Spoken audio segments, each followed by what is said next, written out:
Hi guys, I'm Siddhikazama Vikramasekara. So today I'm going to describe the poem Remember by Christina Rossetti. So this poem is not a poem that talks about a criticism. It's not about a happy event. So this is something about a, a sad event or incident that was happened. So let's see what's this poem and what's the structure of this poem and what is the message that Christina Rossetti wants to give to us. So this is the poem Remember. So this poem has 40 lines, that means this is a sonnet. So this sonnet has the Petrarchan sonnet form. So here the first 8 line is octave and the next six lines we call it as sestet. So first of all let's recite the poem. Remember me when I'm gone away, gone far away into the silent land, when you can no more hold me by the hand. No, I half turn to go, yet turning stay. Remember me when no more day by day you tell me of our future that planned. Only remember me, you understand. It will be late to counsel, then or pray. Yet if you should forget me for a while, and afterwards remember, do not grieve. For if the darkness and corruption leave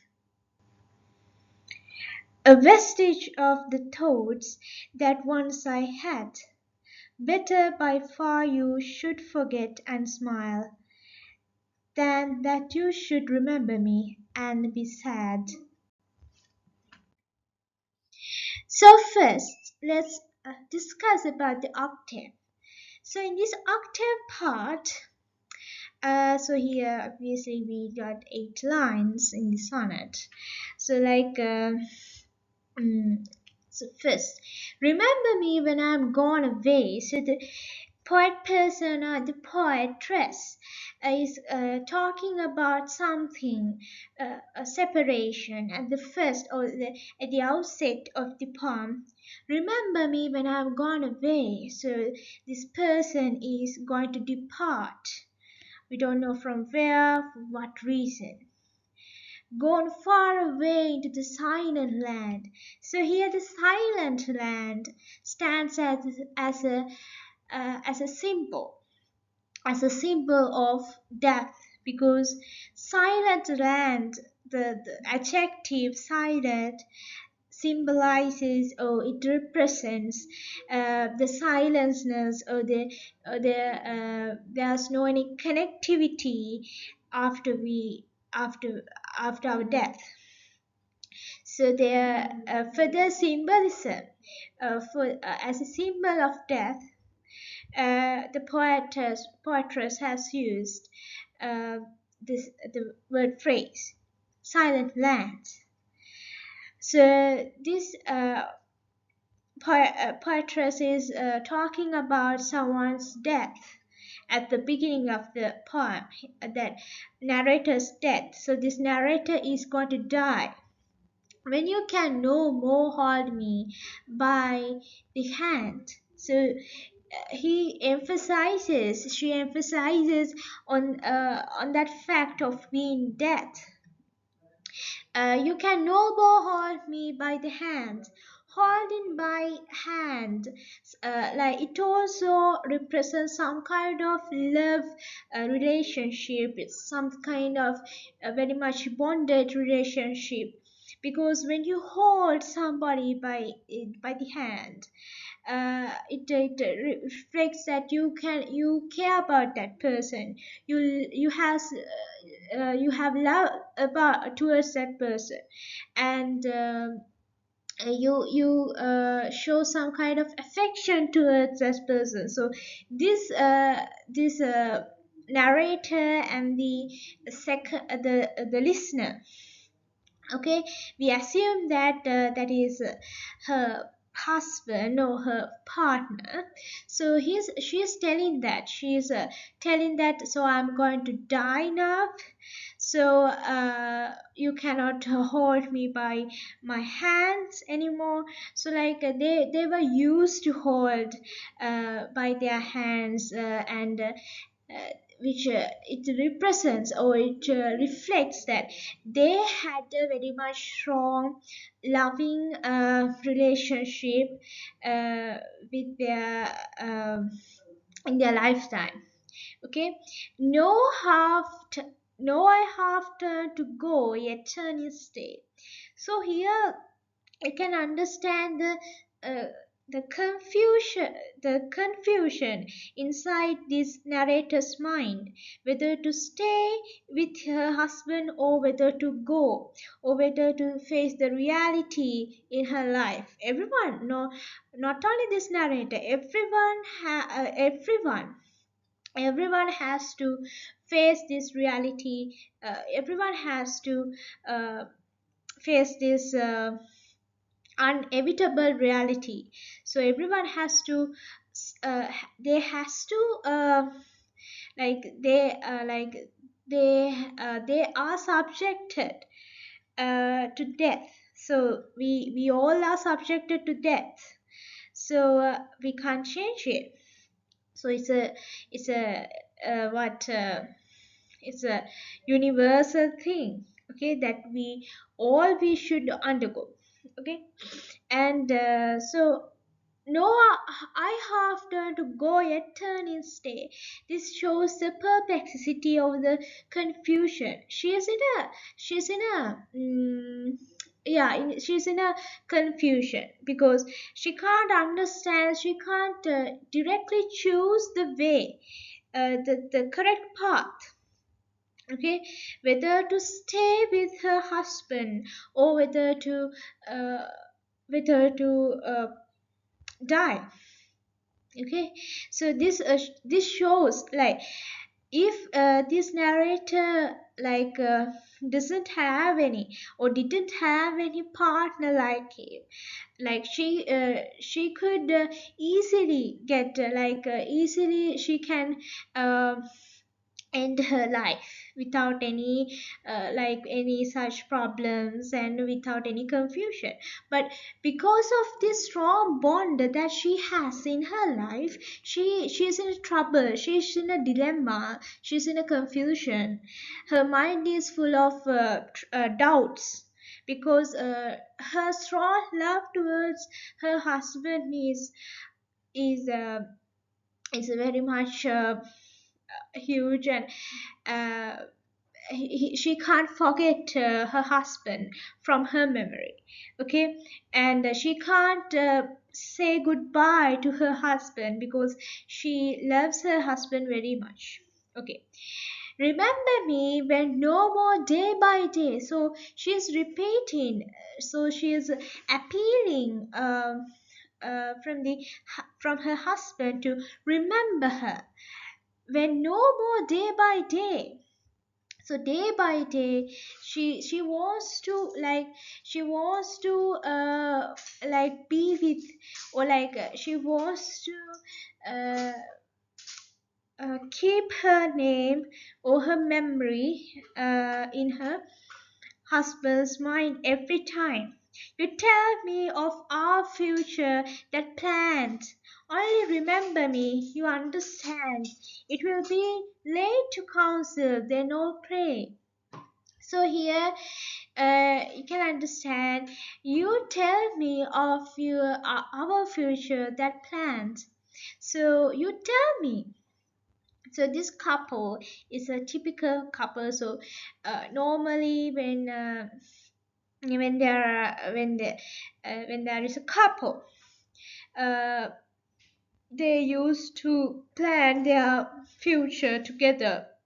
Like we will uh, we will build a house like this, we will buy a land like this, and we will um, like they plan their future They are, they plan their future together. They plan to they plan to be successful together in their life. So this couple also had such plans.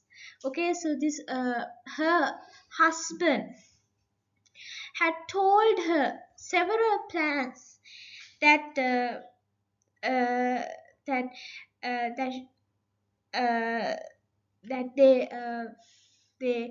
will do in the future, but unfortunately he will not be able to do that because uh, his wife is going to die now. Okay, she's in the dead bed. Only remember me, you understand. It will be late to counsel then or pray. So she is only requesting her one and only request is to remember her, to like she doesn't want to be a uh, be just a image after her death for her husband. Okay, she wants to be a part and parcel of her husband's life. So for that she is appealing from her husband to remember her always, keep her memories with him. Okay, so it will be late to counsel then or pray. So it's useless to counsel or pray because sh- uh, his uh, his no, this narrator, she's going to die. So it's too late. It's useless to counsel. They don't pray. So only thing that you should do is you should remember me, my character. Always you should remember me and live with my memories, within my memories that we had together. Okay, so after her death it will be useless to counsel or pray. So the wife is saying this man the solution, or she is saying her last will to her husband as to keeping keep her memories with him. Okay, okay, moving on. Yes, says that. So this is the six lines. The last six lines. So here we find at the first of this sestet we find the volta. So normally in this type of sonnet, here what we mean by volta or change means the poetress changes her whole tone, and she changes her subject. Okay, she changes her subject, her focus, her idea and everything. Okay, she is ready to give her main idea for the reader. So let's see what is that. Okay, yet if you should forget me for a while. So she is suggesting a different idea, rather than the idea that she conveyed earlier. Yet, if you should forget me for a while, so she's suggesting that it's okay. Like if you forget me for a while, it's just okay. Okay, you should not keep all my memories in your mind always. Okay, and from the in the other hand, it's not practical. If a person tries to be like that, I think that that person will go mad actually, because it's not practical and it's not good for mental well-being. Okay, for a man. And afterwards remember, do not grieve. Then what is she suggesting? And words remember, okay? You can rest for a while, you can forget me for a while, and again you should remember me. And do not grieve. And that moment you should not grieve for me. You should not weep or to be sorrowful or do not do anything. Do not repent on me. Repent on my disappearance. Repent on my absence in the present life. For if the darkness and corruption leave a vestige of the thoughts that once I had, better by far you should forget and smile than that you should remember and be sad. So here, for if the darkness and corruption leave. So these two words, darkness and corruption. So what can you say about these two words? Are they associated with good or are they associated with evil or bad? Yeah, normally we consider these words are associated with something evil or something mischievous, something bad. Okay, so uh, this line, for if the darkness and corruption leave. Here, the poetress is focusing her attention on the life that she gained after her death. We don't know about it. It's full of darkness. We don't have any light because we are unaware. We are unaware of what will happen after our death. We will will be born again or what will happen? Will we go to heaven or will we go to hell or we don't know. So our ignorance after death and corruption leave. So here what is this meant is here she is referring the line. From this line she is referring to uh, the life that she gained after her death. Okay, a vestige of the thoughts that once I had. So the remaining a reminding or the reminding of thoughts that this narrator had. So these two lines such as uh, she is unaware of uh, like uh, of the life that she will gain after her death um, and also maybe she is referring to the gloomy emotional state of her lover or like of her partner or of her husband after her death, because like normally when uh, when someone who uh, when uh, when somebody when somebody's left or when that absence is felt for us uh, of our loved ones, we cannot bear it. So the lovers emotional state will be something like gloomy. For it will not be something pleasant or it will not be in a good manner. And so here a vestige of the thoughts that once I had. So uh, she is referring to the remaining of the thoughts that she had once. So here the line a vestige of the thoughts that once I had, it refers to the things that this narrator had said to her lover or her partner or her husband um, in her lifetime. Okay, maybe plans or maybe her preferences, anything, her thoughts actually. This reflects what her love will never die.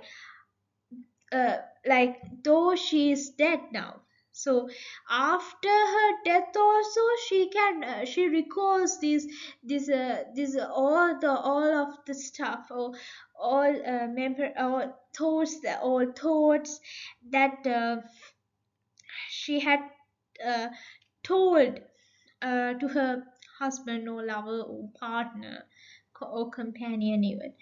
Okay, so this shows her true love, because this happens only if you have a true love. Okay, so like these two persons had a true love here.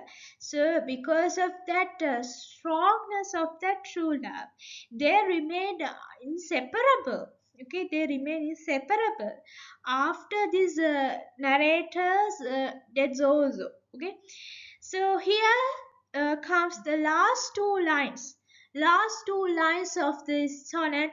So this is the grips of this sonnet. So this is the final idea that the poetress that wants to give to us as readers.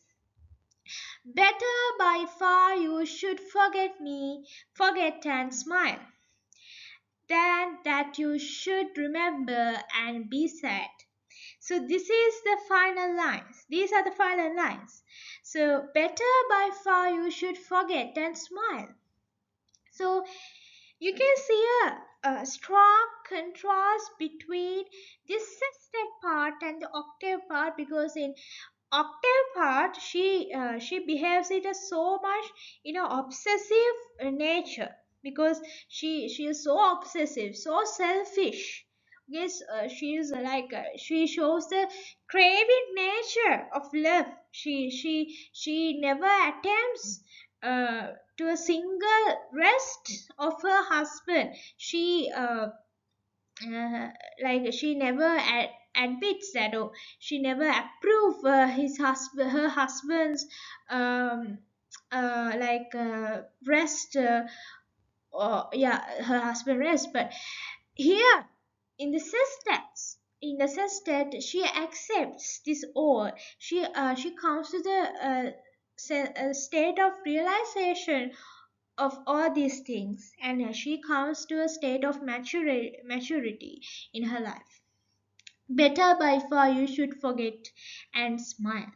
So you should forget me and smile, than that you should remember and be sad.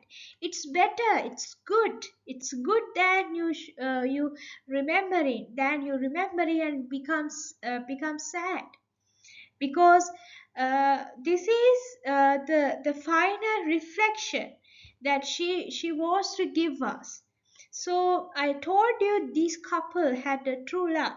So I think that, so like, you have also heard that true love is not holding. If you had a true love, you should give up. Okay, so here finally she comes to the maturity, or the uh, real state of loving. She comes to that position, or she comes to that understanding of loving. Okay, in her life. So there, uh, finally, though, at the beginning of the poem, she behaves in a so much I told you, in a possessive manner, or in a selfish manner. But here she comes to a understanding of her life in a realistic manner. So she is conveying this message to us, like, and she is telling her husband, so it's okay, so you should you should not be sad, and you should not remember me and become sad, and you should but instead of that, you should forget me and become smile, and you can become happy, sorry, you can become happy. uh, and yeah, so this is the maturity that a person can gain in his or her life. through experiences. So here at the end of the sonnet, she comes to that realization, and maturity. So as readers, uh, we can get this lesson or the reflection of the life as true love is given away. Like if you love somebody in a real manner, you should not hold that person in a tidy way, but you should release that person. That's real love means. So let me wind up my lesson or my session with this quote. Love grows by giving. The love we give away is the only love we keep. The only way to retain love is to give it away. So this is the lesson or the idea that this poetress Christina Rossetti wants to give us. So take this lesson to your life also. So then, uh, we come to the end of our today's lesson. So thank you for watching and goodbye.